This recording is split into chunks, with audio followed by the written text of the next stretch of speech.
Om Gananam Tva Ganapatikum Havamahe Kavim Kavinam Upamashravastamam Jeshtarajam Brahmanam Brahmanaspata Anashunvanutibhisi Dasadanam Shri Mahaganadhipataye Namaha Gurur Brahma Gurur Vishnu Gurur Devo Maheshwaraha Guru Sakshat Param Brahma Tasmai Shri Gurave Namaha Sadashiva Samarambham Shankaracharya Madhyamam Asmadacharya Paryantam Vande Guru Paramparam. Om. Dear friends, we have to start a new shloka today. In the last class we completed the shloka Avyaktadini Bhutani Vyakta Madhyani Bharata Avyakta Nidhananyeva Tatraka Paridevana. We completed that shloka. We have to go to the next shloka. So before going to the next shloka, Krishna is, Shankaracharya is introducing that shloka by one small sentence. Let us read. Durvigneyoyam Prakruta Atma Kim Tvam Ekam Upalabhe Sadharane Bhranti Nimitte. Okay.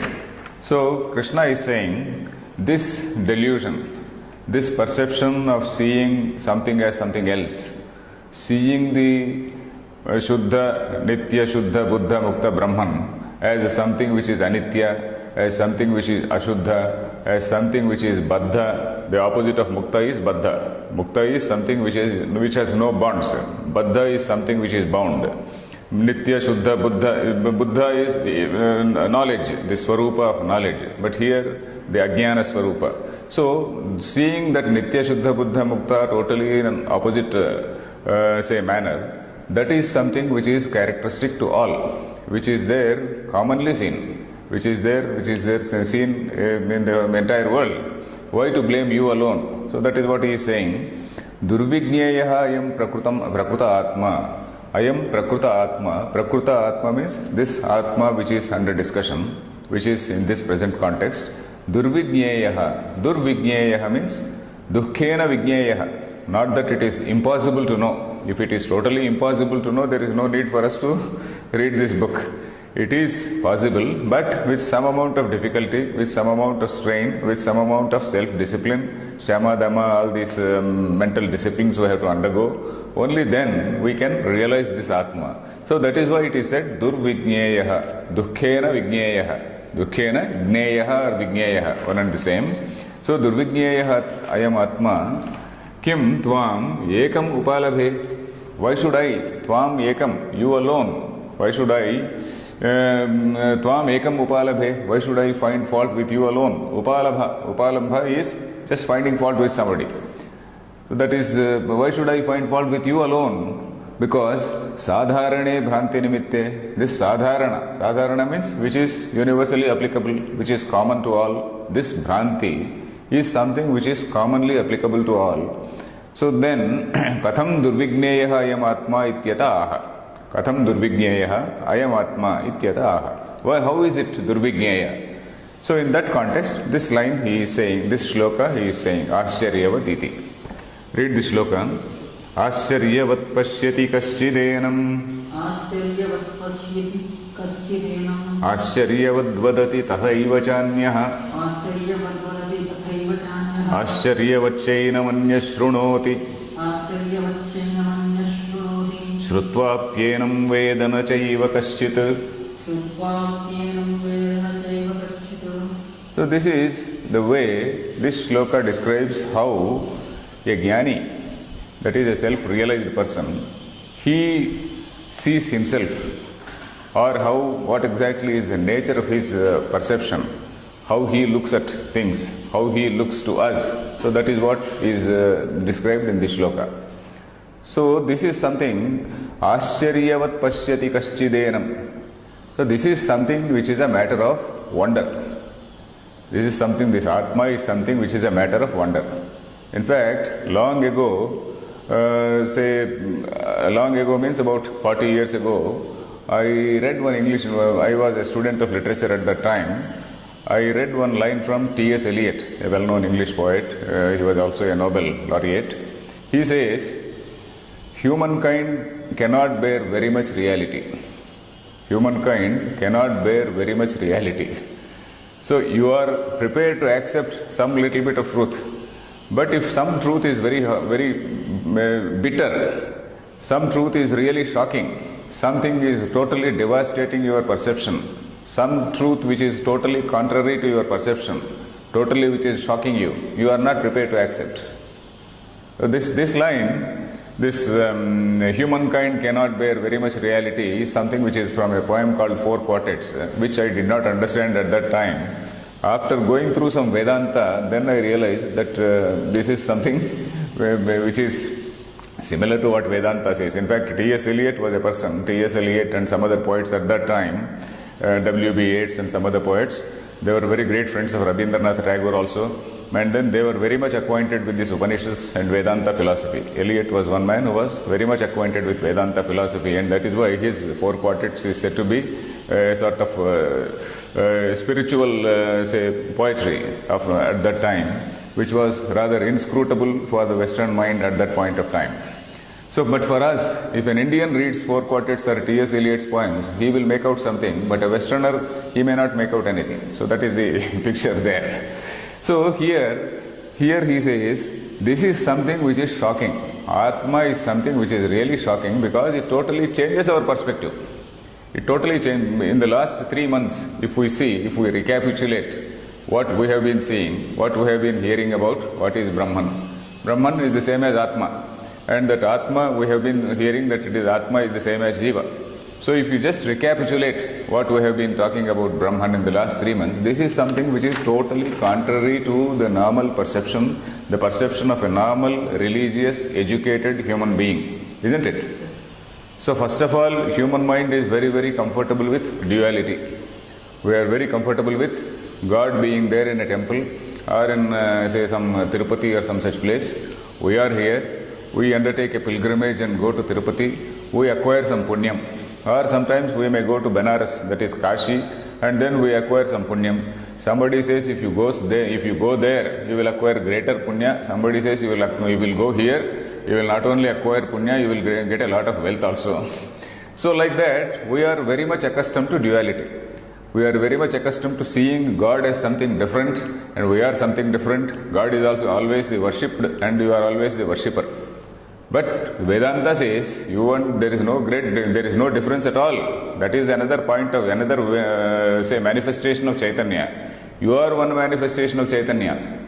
And in fact the Upanishad says, Yo anyam devatam upaste anyosa vanyoham asmiti. That is from Brihadaranyaka. Whoever feels that Yo anyam devatam upaste, devatam, whenever he feels that devata is anya and I am different, anyosau anyoham asmiti, na sa veda, he is a fellow who is a fool. Na sa veda, yatha pashuhu evam sa devanam. And he is treated like a pashu by the gods. He is treated by a servant, like a servant by the gods. So that is what the Brihadaranyaka Upanishad says. So this is something which is a shocking statement for a man who is a believer. Believer means who is a person who is a stickler to say the rituals, who is a person who is supposed to be a sort of religious person. So, but Vedanta gives a totally different picture. Then secondly, man is comfortable with an identity. You are comfortable, you are having some physical identity, you are having a social identity, you belong to a particular class or something like that. You also belong to a particular religion, you belong to a country, you belong to a particular sex. So all these things, they define your identity. But Vedanta removes all these identity. Vedanta says these are all the upadhis. It is only an upadhi. It is a delimiting factor which is not your real nature. Your real nature is something different. Your real nature is pure consciousness only, which is nothing but the same as the absolute consciousness. So that way, it demolishes your identity. And in fact, I was saying that whatever is considered to be a sort of identity crisis for an ordinary man, when he feels that there is an identity crisis, that is something which is desirable by a Vedanta, desirable for a Vedanti. He is something who goes beyond everything. He is called Ati Varnashrami. He goes beyond this Varna and Ashrama concept. He goes beyond Dharma and Adharma. So that is what Vedanta says.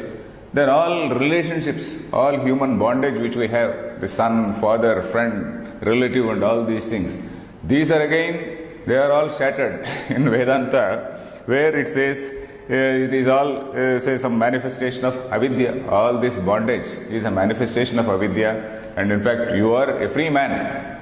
It is something like that Rousseau, that French writer, who says, man is born free, but everywhere he is bound in chains. Have you heard that statement? There is a French philosopher called Rousseau. Voltaire and Rousseau were two famous philosophers who shaped the French Revolution. So Rousseau at that time, he said, man is born free, but everywhere he is bound by chains.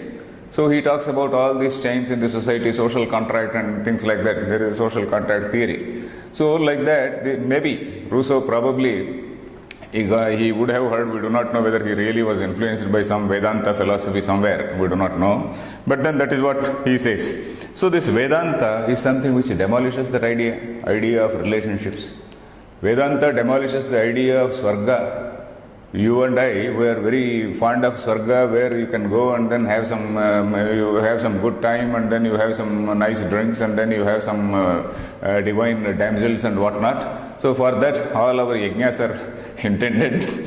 So all our yajnas, they promise that once you do this, you go to heaven and then stay for such a long time, and then we fight for a longer tenure in the Swarga. All these things are in the realm of religion. But then Vedanta says that religion is something which is inferior. It is a lower level of truth. It is a lower level of reality. But at an absolute level, the reality is that you are a free person. You have to get rid of all your desires. You have to get rid of your kama, krodha and whatnot. Tena tyaktena bhunjitha, we are going to see in that Ishavasya Upanishad also. So that sense of renunciation is what is giving you, what is really going to give you this liberation, this total freedom from all things. So this moksha is different from Swarga. This is one concept which we, in fact, as a student of Vedanta, it took me quite some time to understand this concept. This Swarga is something different from moksha, or rather moksha is something different from what we normally define as Swarga and what we normally define as the highest goal. Highest goal of religion is Swarga. But then highest goal of Vedanta, in Vedanta says, there is no question of goal. You only know yourself. You only realize yourself. That itself is the goal, knowing yourself. And once you know yourself as a person which is totally one with the Brahman, there is nothing more to gain. There is nothing more to attain, rather. So that is another thing. Then the Vedanta also says what we see as this Jagat is something which is an Adhyasa. It is something which is Adhyastam. Jagat, Brahmani, Adhyastam, they say. Brahmani, Jagat, Adhyastam means all this, whatever you see as universe is something which is different, which is the same as Brahman.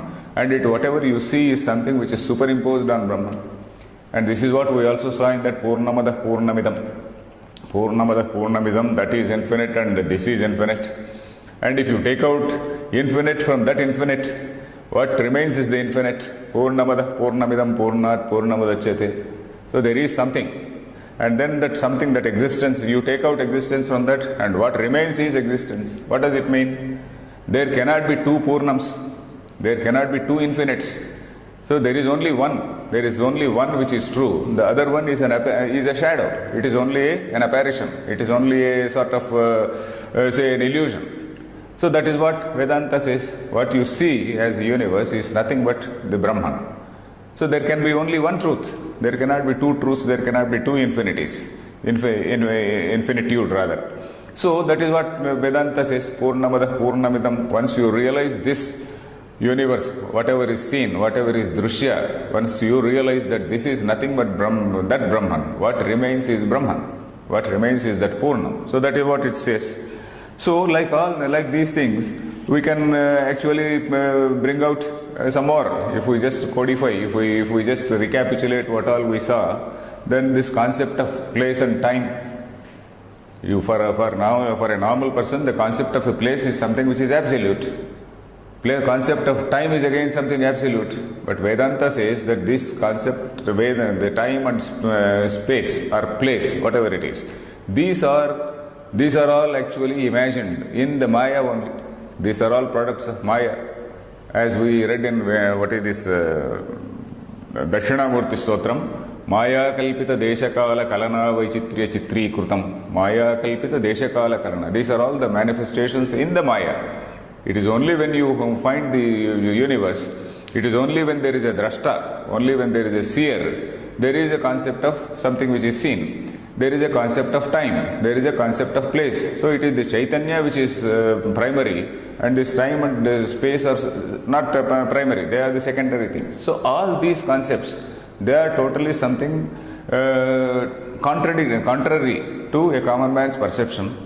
They baffle a human mind. They not confuse, we should not say confuse, they really baffle, they surprise, they shock the ordinary man's mind. So his whole perception of the world, his whole perception of himself changes. So that is what, in fact, Nilakanta has written a very elaborate commentary on this. Nilakanta has written, in fact, I am not going to read all these things. Maybe I will read just one or two lines here.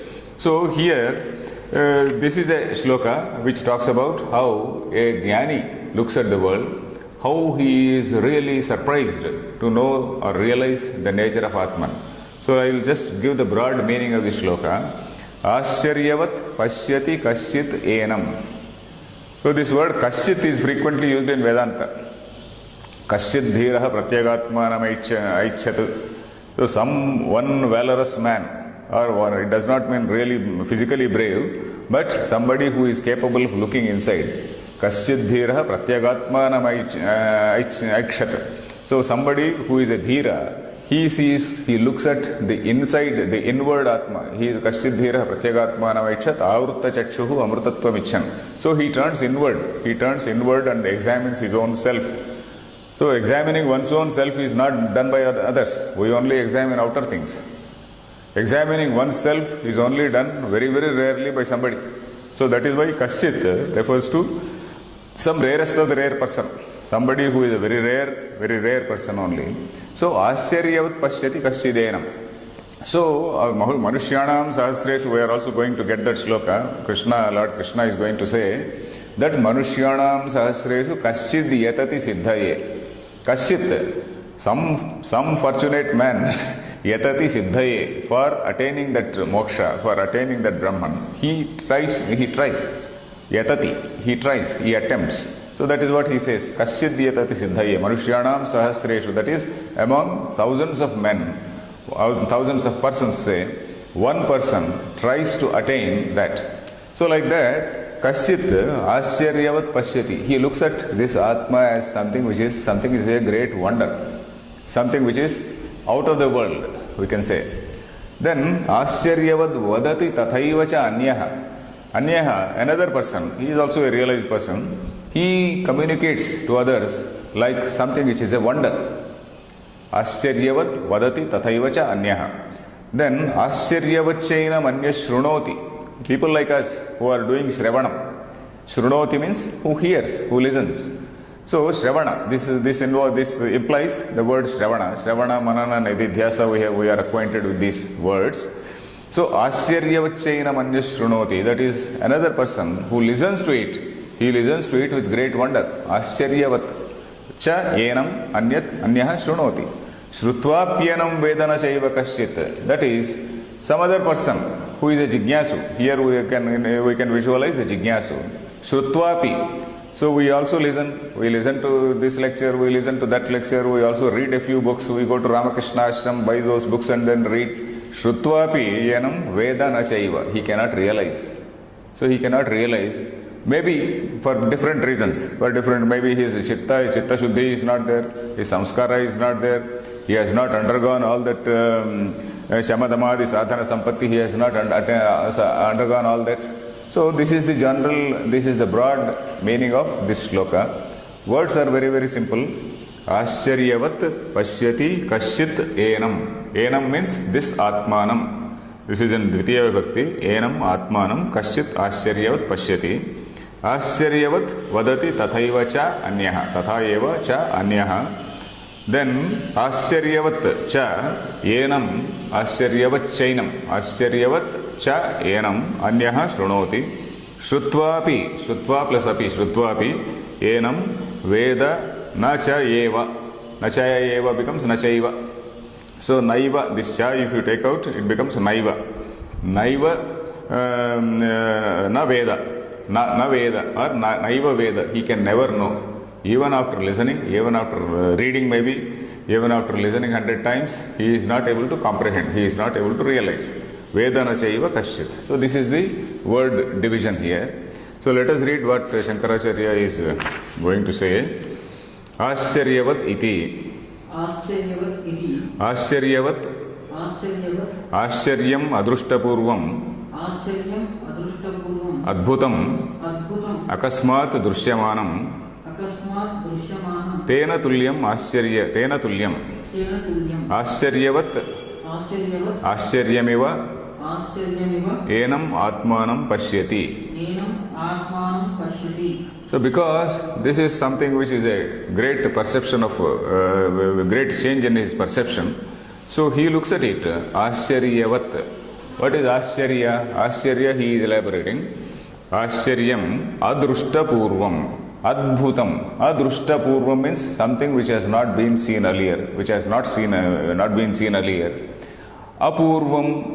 Apurvam means that something which was not there, which adrushta purvam. Okay. Adbhutam. Adbhutam is something which is wonderful, something which is unanticipated. Adbhutam. Then akasmat drushyamanam. Akasmat is something which is suddenly known, something which is suddenly realized. Akasmat drushyamanam. Tena tulyam. So that is something comparable to that. Tena tulyam means something which is comparable to that. Ascharyavat, ascharya So ascharyavat means ascharya like something which is a wondrous thing, like something which is out of the world, something which is a matter of wonder. Enam atmanam pashyati. Enam atmanam is again dvitiya. Atmanam. So Atmanam is Vidya.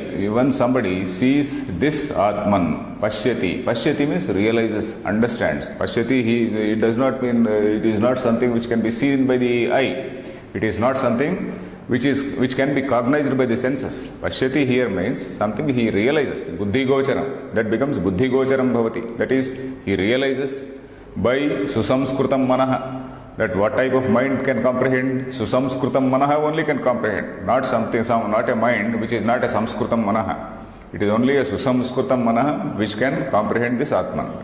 Then next line. Kaschit ascharyavat enam vadati tathaiva cha anyaha ascharyavat cha enam anyaha shrunoti. Shrutva društva uktvapi enam veda nachaiva kaschit. Okay. Kaschit ascharyavat enam vadati. Kaschit, that kaschit person, that rarest of the rare person, enam, this particular atmanam, this referring to this particular atma, ascharyavat vadati. He communicates to the other person as something which is a wonderful thing, something which is out of place, something which totally changes our perception. I will just read one or two lines from Nilakantha Vyakya. Nilakantha also has written one full page. Madhusudana Saraswati also has written one full page. I will just read one or two lines from that. Then Ascharyavat vadati satvena asatvena va nirvaktum ashakyamapi anirvachaniyena lokaprasiddhena rupena upapadayati. So asatvena va nirvaktum ashaktamapi. He is adding a new point. So we cannot say whether this whatever we see as universe is something which is called anirvachaniya. We cannot say it is totally false. We cannot say it is true. If it were true, it would not disappear after realization of Brahman. If it were false, totally false, it would not appear. If it is a totally false thing like that flower in the sky, what is the example for a totally false thing is Kapushpam. I gave that example of Kapushpam, that is a flower in the sky, which can never take place. Vandhyaputra is another example which can never take place. So this world which we see, it is totally not something tucham or something totally false. There is a line which says, Sat chet na badhyeta, asat chet na pratiyeta, which means Sat chet na badhyeta means if it were to be absolutely true, it would not be negated after realization of Brahman. It would not be negated. And asat chet na pratiyeta. If it were to be totally false like that flower in the sky, it would not appear. So something is appearing. So you cannot say whether it is real or unreal. So that is the nature of this world. Anirvachaniya, that is why it is called Anirvachaniya. What we call mithya, it is not a total illusion.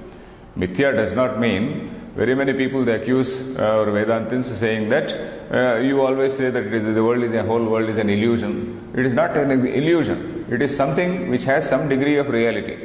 But all this, in all Vyavaharika Satya, in day-to-day transactions, there is a need for dharma, there is a need for social order, there is a need for, that is why this Gita is there, because there is a need for social order, and this is addressed to a Kshatriya who is, say, in the battlefield. He says, you have to do your job. Your Kshatriya's job is to do battle, and then you have to establish dharma. So at a level of transactional reality, all this thing is there. It is not as though it is not there. It is, you can't say when adharma is going on, it is all mithya. You cannot say adharma is going on at a transactional level, it is okay. You have to handle it. But at an absolute level, it becomes mithya. When you become a Brahmagyani, when you get totally detached from the society, when you yourself, you are not doing any harm to anybody, that is a stage where you are not going to do any harm to anybody. So at that stage, it is a mithya. Not for an ordinary man like you and me. So that is what is the picture here. So, Ascharyavatcha enam vadati. Like that wondrous thing, he communicates to the other person. Tathaivacha, so this, I was reading this Nilakantha. So, Nirvaktum ashakyamapi anirvachaniyenaiva lokaprasiddhena rupena upapadayati. So then for example, Shrunoti, he says, Vedagrahi pratyaksha virodhat ascharyameva shrunoti. Ascharyameva shrunoti, because why is he listening to it as something which is ascharya? Vedagrahi pratyaksha virodhat, which means pratyaksha, our normal perception is Vedagrahi. Vedagrahi means we always see duality. We always see too many things. We always see this as different from that, you as different from me. Various other dualities we see. Various other ranks, differences, and say so many identities we see. But here, all those identities are broken. And then they say there is only one Atma. So because of that Bhedagrahi Pratyaksha Virodhat, Ascharyameva Shrunoti. Somebody listens to it as something which is something shocking. Ascharyameva Shrunoti. So like that, he keeps on, then Akartaram, Abhoktaram, Anandaghanam, Satya, Chidrupam, Asangam, Anantam, Aparokshi Karoti Mahadascharyam. So somebody else, he realizes it as something as Akarta, Abhokta, Anandaghana, that is a huge, a personification of Ananda. Ananda is something which is the attribute of Brahman. Ananda is the attribute of Brahman because there is nothing to be obtained. Nothing to be obtained when you are in that state. When you feel that you have some inadequacy in yourself, then you want this or that. You want anything in the world, you want a car. So okay, you acquire a car, then after a couple of years it becomes old and then you want a new car. So that, which means that the old car which you have purchased has not given you enough ananda. So maybe that old car becomes a cause for grief also, because that becomes rickety. So like that, Ananda is a stage where this Brahman is or a realized person, he realizes that Ananda Swarupa, where he doesn't want anything, he is happy with himself. So that is the meaning here. So Satchidananda Rupam Aparokshi Karoti Mahadascharya. Aparokshi Karoti means he knows with Aparoksha. That means Paroksha is something different, as something different. Aparoksha is knowing or realizing by self, that is Aparokshi Karoti. So like that, there is a long commentary here. Ascharyavachena manya shrunoti shrutva društva uktva api. Shrutva, having heard, društva, having seen, and having uktva, having told about it also. Enam veda na chaiva kaschit, na kaschit veda. So Vishrutva, that is like us, we are doing this discussion. Društva, not that Društva means we have not got realization, but then we have heard about this realization. We have heard that somebody has seen this, somebody has got this realization. Then Uktva api, having communicated also, Enam na Veda, even when it is told, even when it is say communicated, somebody is not able to na Veda. Naiva Veda actually. That means he is not capable of, he is not able to realize. Madhusudana Saraswati also writes something. He has written a long thing. I will read one line. Kaschit Shamadamadi Sadhana Sampanna Charama Shariraha Kaschideva. He says one new word called Charama Sharira. Charama Sharira is one thing which is talked about in Vedanta. That is a person who realizes the self. For him, this Sharira is the last Sharira. We know that there is samsaranam, there's transmigration from body to body, body to body, it goes on and on and on till the person realizes the self. Once you realize the self, then that Sharira is the last Sharira.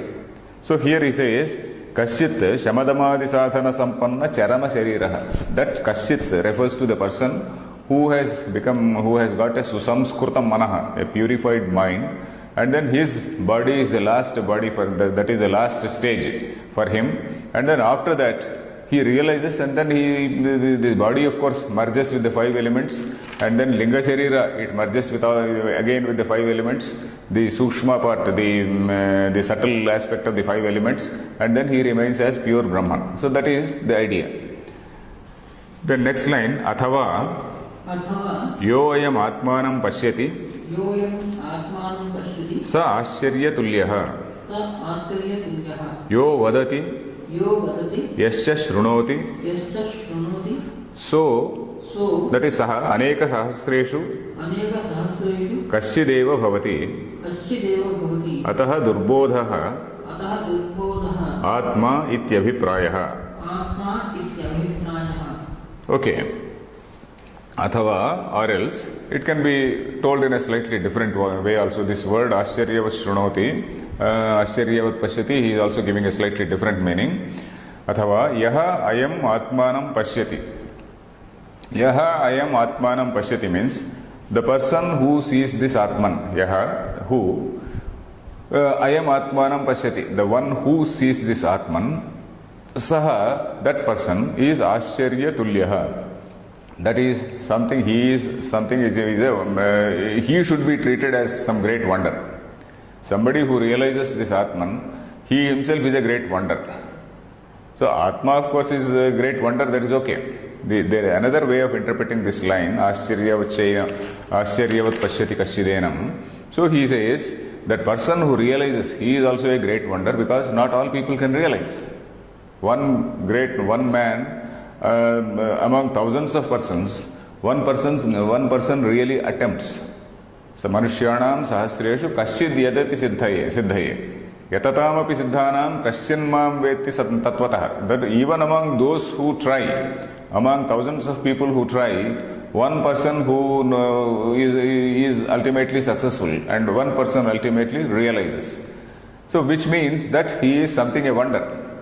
So some much greater than our Chinese Olympics person who undergoes all that strenuous training and then gets some Olympics award. So he is something like that.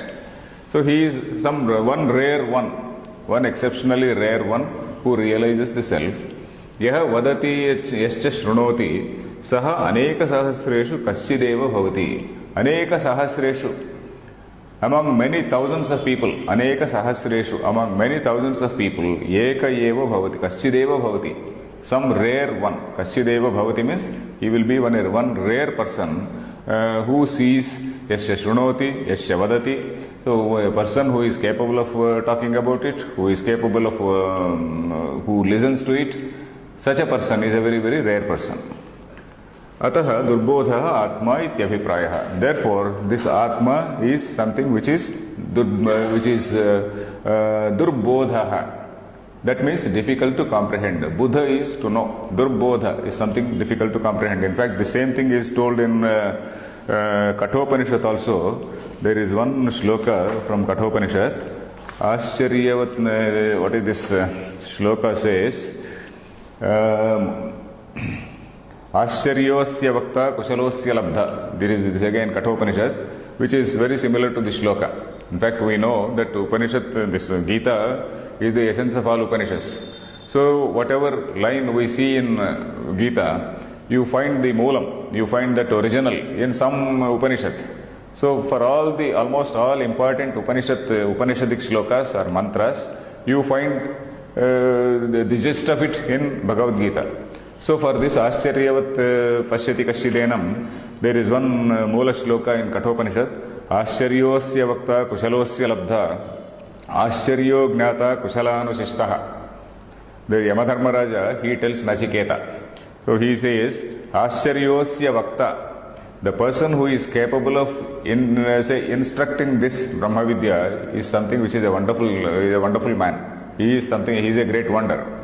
Then Kushalosya labdha, the person who is the recipient, the person who is the labdha, the labdidaru we say, he is the beneficiary.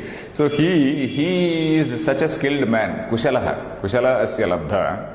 Then Ascharyo Jnata Kushalanusishtaha. Ascharya Gnata is somebody who ultimately realizes it. And how can that happen? Kushalanusishtaha. Only when he is instructed by a highly realized man only. So that is why we say Shrotriyam Brahmanishtam Samitpani Shrotriyam Brahmanishtam Upagachet.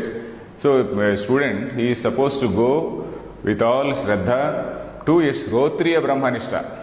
There are two things here. There is a Brahmanishta, that is one who is dwelling in Brahman, that means who has that knowledge of Brahman. And he should also be a Shrotriya in the sense that in his former, tenure or former ashrama, he should have undergone all these religious practices so that he will not do something irregular. Brahmanishta may be there, but there may be a Brahmanishta who is taking some bhang. There may be a Brahmanishta who is doing certain other practices, so which for him it is okay. But then the student who goes to such a Brahmanishta, he is called a Vratya Brahmanishta. A person Brahmanishta who is not a Shrotriya Brahmanishta, he is called a Vratya Dharmanishta. And a student who goes to such a man, he may or may not gain Brahma Vidya, but he may gain some bad practices from him. He may gain some ganja smoking and things from him. So that is what the traditional scholars say. So that is why that word Shrotriya Brahmanishta is used. Shrotriya Brahmanishta is only used for that, from that point of view. You should also go to a person who has realized this thing in a proper channel. So that is the meaning here. Ascharyo vakta kushalanusishtaha. So that is the line from Kathopanishad. So we will go to the next shloka. Atha idanim prakaranartham upasamharan brute. Brute. Okay. So this shloka ends the portion what we called Sankhya. From 11th shloka to 31st shloka. That is what we saw. 31st shloka is the final thing. Swadharmavapi Chaveshya, there the subject changes. So, from 11th shloka to shloka 30, this is what is called Sankhya. This is the crux of what Gita says about what is the Jiva, what is the nature of Jiva, and what has been said is that Jiva is nothing but the Brahman only. So, that is what has been told here. So, let us see. Atha idanim prakaranartham upasamharan brute. Let us read this shloka. Dehi nityam avadhyoyam dehe sarvasya bharata tasmat sarvani bhutani natvam shochitumarhasi. So he is again just a small gist of what has been told hitherto. That is, Dehi Nityam Avadhyaha Ayam Dehe Sarvasya Bharata. Hey Bharata, that is the address. This Dehi, the person who is dwelling in this Deha, that means this Jiva is something which is Nitya, that is something which is eternal. Avadhya, which cannot be hurt, which means he is above the five elements. Avadhya means something which is part of the five elements only can be hurt. We saw that Achedyoyam, Adahyoyam, Akledyo, Shosheyevacha, all these 5 elements, they can say interact with one another, they can hurt one another, they can damage one another, they can nullify one another, but they cannot nullify this Atman. This is what we studied in that shloka. So Nityam Avadhyaha, that which cannot be hurt, that which cannot be touched by these 5 elements. Dehe Sarvasya Bharata, that is not only in one Deha, but in all Dehas, the Atma is same. Atma is one and the same in all the beings. In all the beings, in all the manifestations, the Atma is same. Chara, Achara, he is also going to say, not only in sentient, but also in the insentient, the Atma is same. Tasmat Sarvani Bhutani. Therefore, Sarvani Bhutani Uddishya, that is, regarding or keeping in mind all these beings like Bhishma, Drona and all these people who you think are going to die in a battle, you are not supposed to grieve. Natvam shochitum arhasi. You are not supposed to grieve. So if we see the words, Dehi Nityam Avadhyaha Ayam. Dehi Nityam Avadhyaha Ayam. Dehe Sarvasya Bharata. Tasmat Sarvani Bhutani Natvam Shochitum Arhasi. It is a very, very simple shloka. I also explained, Avadhyaha, I explained, Natvam Shochitum Arhasi. Let us see what Shankaracharya is writing, is saying. Dehi Shariri Nityam Sarvavasthasu Avadhyaha Niravayavatvat Nityatvacha Tatra Avadhyoyam Dehe Sharire Sarvasya Sarvagatatvat Sthavarādishu Sthitopi. Okay. Dehi is Shariri. This word we have come across several times. One who dwells either in the Deha or Sharira. Deha, what is the meaning of Deha? Diha Upachaye. That which grows, which keeps eating, which keeps accumulating. You eat and then grow, you eat and grow. Sharira is Shiryate iti Shariraha. That which becomes decrepit, that which decays. Shiryat Diha Upachaye. That is Deha.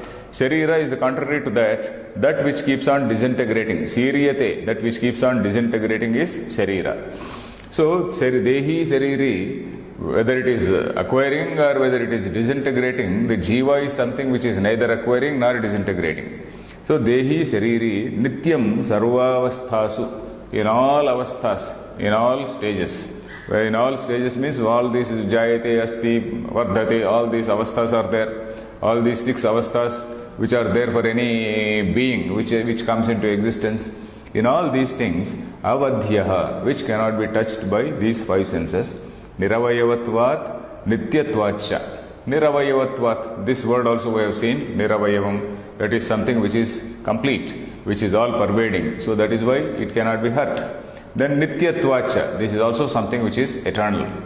Then Tatra Avadhyaha Ayam Dehe Sharire.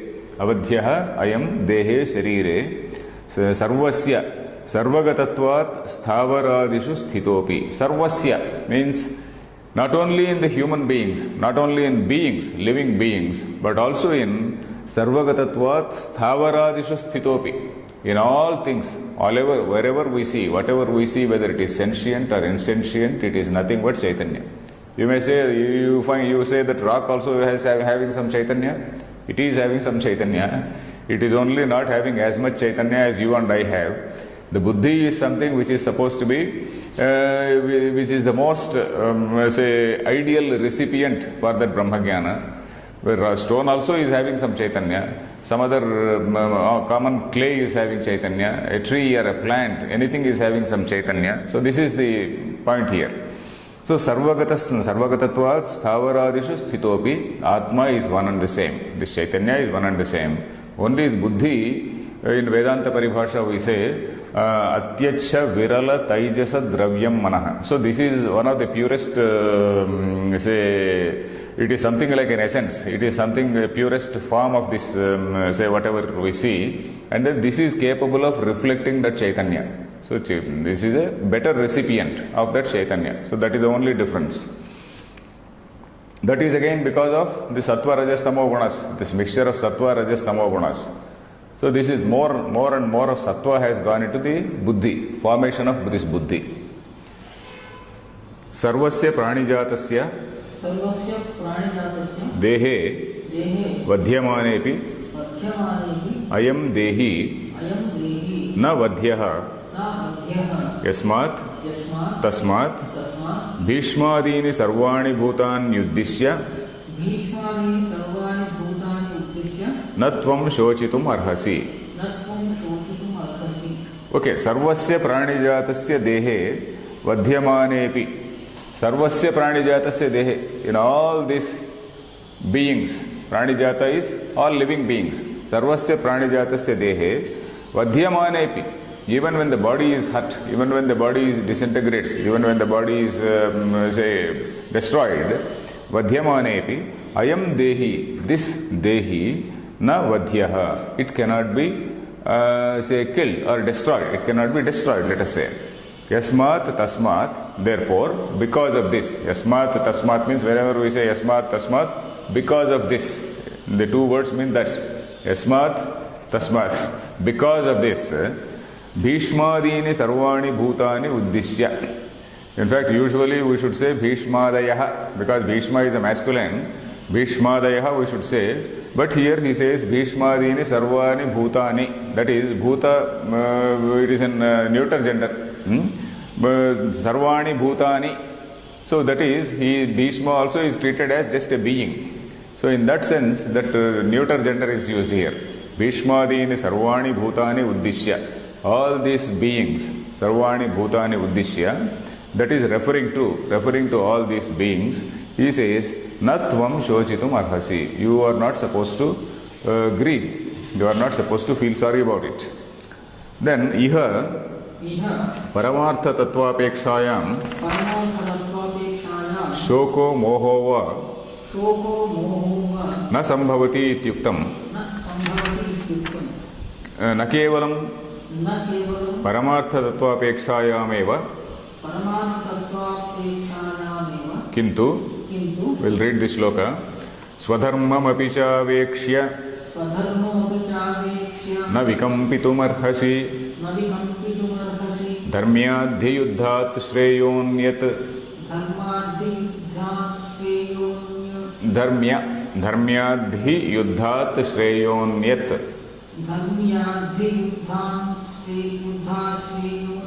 kshatriyasya na vidyate. So here this is the this is a point where that Sankhya is over, and then he is coming taking up a different point of view. So all the time I have told you what is true at an absolute level. Paramartha tattvapekshayam. Paramartha tatvapeksha means at a paramartha, that is at the supreme level. Parama in Sanskrit means supreme. That English supreme is parama. Paramartha tattva. What is the truth at the supreme level? I have been telling Paramartha Tattvapekshayam with reference to that supreme reality. I have explained to you about the nature of Jiva, about the nature of Bhishma and all these people, that these are things, these are all beings which are eternal, which are not going to die. This is some Chaitanya which is not going to die, only the bodies die. At a higher level I have been telling. But from an ordinary man's point of view, Loka Drushti, we have also been seeing Loka Buddhi Siddham. So Loka Drushtya also, that is from the point of view of transactional reality or empirical reality or worldly, let us say worldly vyavahara, worldly transaction, even at that level, I am now going to explain to you that you have to do your dharma. So that is what he says. Now here, Paramartha Tattvapekshayam, that is at the level of absolute reality. Paramartha Tattvapekshayam, Shokaha Mohahava na Sambhavati ityuktam. This shoka or moha, this is grieving and then also delusion. This is something which are which only signify your ignorance, which signify your ajnana, or lack of knowledge of the self, or lack of knowledge of the reality of this Chaitanya. Then na sambhavati iti yuktam. न केवलं परमार्थतत्वापेक्षायां किन्तु स्वधर्ममपि चावेक्ष्य. Not only from the point of view of that absolute thing, but also from a practical point of view, I am going to tell you. In fact, this is the difference between say an Upanishad and Gita. Upanishad and Gita, of course, are one and the same. This is the difference between a Upanishad or a Gita and on one side and a Prakarana Grantha. Usually you see some Prakarana Granthas, something like Atma Bodha, Tattva Bodha, etc. What is the difference? What is the difference? There, this particular Nivrutti Dharma alone is highlighted. In Atma Bodha, pure Vedanta. It is pure Vedanta. It does not give an integrated picture of human life. Prakarana Grantha only explains, Prakaranam itself means a particular portion, a particular subject, a particular topic rather, a particular topic in a text. So on that particular topic is pure Vedanta, Atma Tattvam only. It only explains that. Tattva Bodha, or say any Atma Bodha, Nirvana Shatkam, whatever it is. And even this other small Prakarana Granthas are there. But then Gita is a text which gives an integrated picture. Similarly, Upanishad is something which gives an integrated picture. So in our introduction to Upanishads, also I was explaining that this Upanishad is something which tells about religion, it tells about karma, it tells about bhakti, it tells about, at a higher level, it tells about the jnana. So for an ordinary man who is not able to attain that level, it also tells what an ordinary man has to do. Then again, having gone through this drill, at a particular level, it says, no, you come above this. So that is what Gita also does. So all the while, Krishna has been telling about what is the absolute reality. Now he is telling about what a man has to do with reference to society. In fact, in the very first words, in the very first Sambandha Bhashya in the same Gita, we have seen one line. Dvividho hi vedokto dharmaha pravrutti lakshanasya nivrutti lakshanasya jagatah sthiti karanam. That is what we read. Dvividho hi vedokto dharmaha pravrutti lakshanaha nivrutti lakshanasya jagatah sthiti karanam. That is, for the sustenance of this universe, there are two dharmas which have been told. That is pravrutti dharma. That is where you have to operate in society. Pravrutti, where you have to move, you have to operate in society. Nivrutti, that is vitra. Pravrutti is operating and then doing your job in society. Nivrutti, that is vitra. Nirgata vritti, nirgata vrittaya yasmat. Sa nivrutti. Pravrutti is something you are pro. Pra in Sanskrit is the same as pro in English. You are pro world, that is pravrutti. This is nivrutti, you are withdrawing from the world. This is nivrutti dharma. So all the while nivrutti dharma has been told, that is how a jnani looks at things.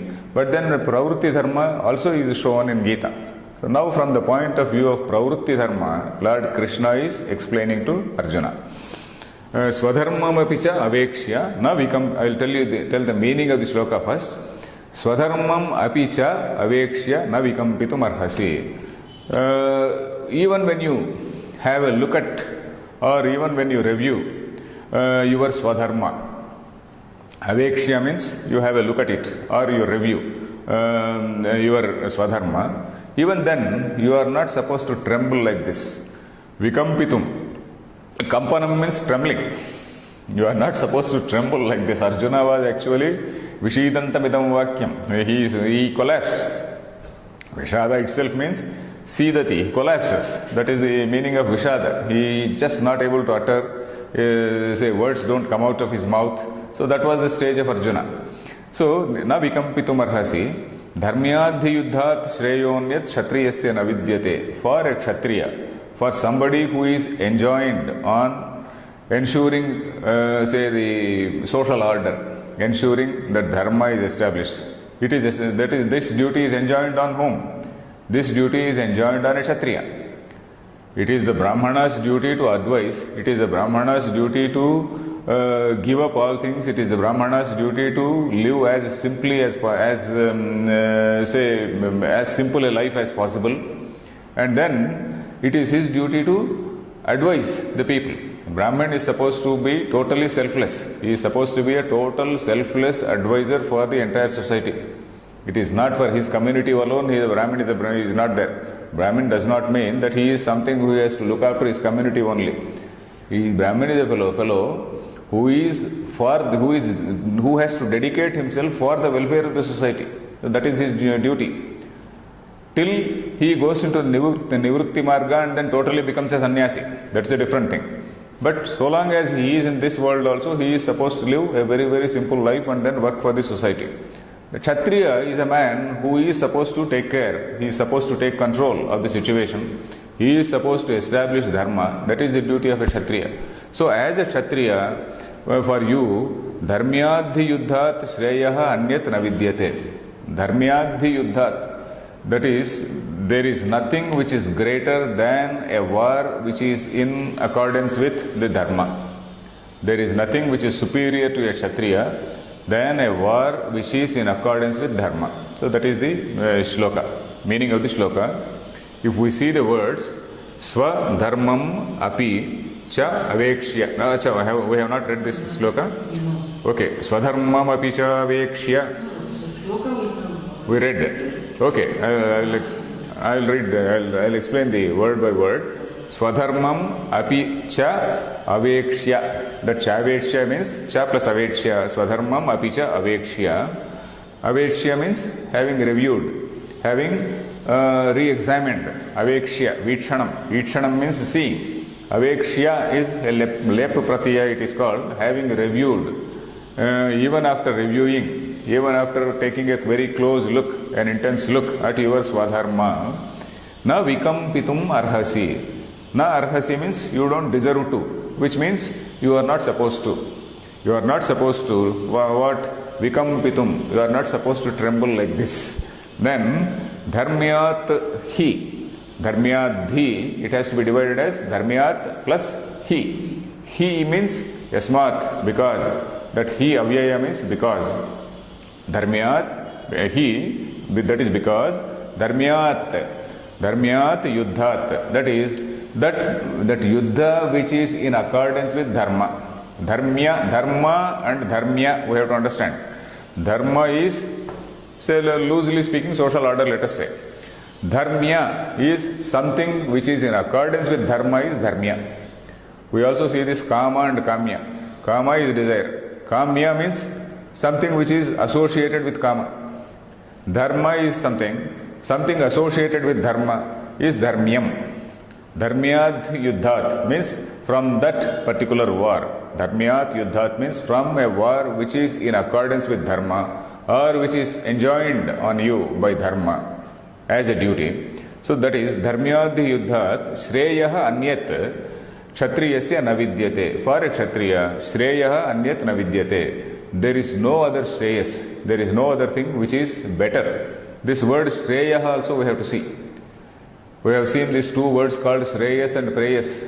Preyas is something which is going to give you worldly benefits. Shreyas is something which is number one enjoined on you.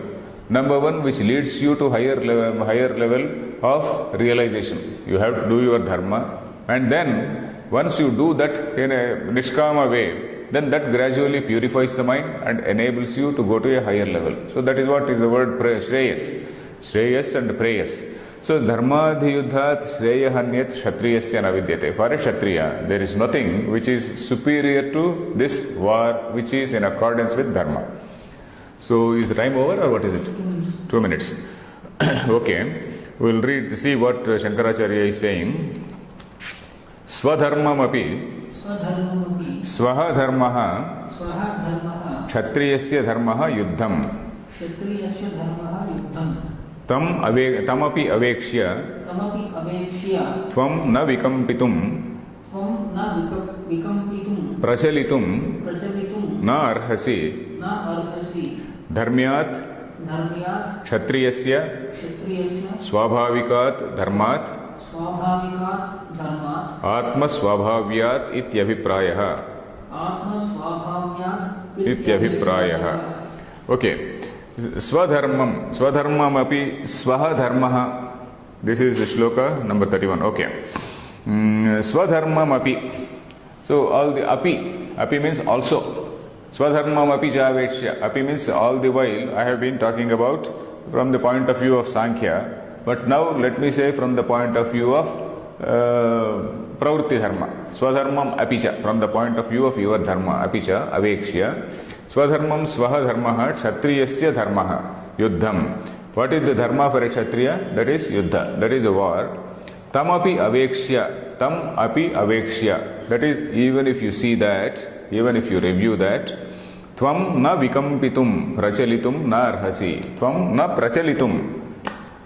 Na vikampitum means prachalitum. Vikampitum means, I said, that is trembling, shaking, that is wavering. You are not supposed to waver like that. Na prachalitum na arhasi. You are not supposed to do that. Dharmyat, that is kshatriyasya swabhavikat dharmat. Dharmyat means kshatriyasya swabhavikat dharmat. What is the swabhavika dharma for a kshatriya? That is the dharmyat. He is explaining the word dharmyat. Dharmyat means kshatriyasya swabhavikat dharmat atma swabhavyat ityabhiprayah. You see, swabhava is one word which we have to see. Swabhava. How is this so-called Varna division made? Varna, this Brahmana, Kshatriya, Vaishya, Shudra, the Varna division, how is it made? Depending on the Swabhava. Guna, Karma, Vibhagasaha. Guna is what is the Swabhava. The Kshatriya Swabhava is something that is Rajoguna. And a person who is having that Rajoguna, he is called a Kshatriya. And then it is enjoined on him to take charge of the society and then rule the society. Somebody who is having more of Sattva-guna, he is asked to think. He is asked to be totally, say, aloof from the society. Aloof in the sense he is supposed to give up his wants and then he is supposed to work for the society. So that is his duty. In fact, in Rigveda, there is one story where one rishi is having, say, about 5-6 sons. Exact number I do not remember. But then that among those 5-6 sons, then he has to decide as to who should be a Brahmin, who should be a Kshatriya, who should be a Vaishya, etc. The same Rishi, whose sons are, say, about 5-6 people, depending on their Swabhava, depending on their gunas, which he closely observes, then he decides, okay, this chap is a Brahmin, this chap is a Kshatriya. So that is what is that there was the picture in original times. When this Guna, Karma, Vibhaga evolved, that was the original picture. Subsequently, of course, these things have become crystallized, and thanks to our electoral system and thanks to our democracy, if Manu has talked about 4 Varnas, our electoral system has created, say, 40 Varnas or 50 groups, and our Britishers who ruled us, they perpetuated this caste system and then they made it into, they further created caste census and divided the society. But otherwise, in Vedic times, this was the picture. The same Rishi, he has to see what is the nature of his son and then say whether he is a Brahmin or a Kshatriya. So this is what is found in the history of Dharma Shastra by Mr. Kane. There is one very great Sanskrit scholar, the exact, maybe he must have lived about 20-30 years ago. I have seen his books, huge volumes, History of Dharma Shastra. I don't have the books, but I have seen them. There he says, he refers to this case of that Rishi who decides which Varna a particular son has to be a take. So this Kshatriya Swabhava, here we are talking about this Kshatriya Swabhava. The Swabhava of a Kshatriya is that Rajoguna, and because of that Rajoguna, he is categorized as a Kshatriya. So I think the time is over. We'll continue this in the next class. Om Purnamadah Purnamidam Purnat Purnamudachyate Purnasya Purnamadaya Purnameva Vasishyate Om Shanti Shanti Shantihi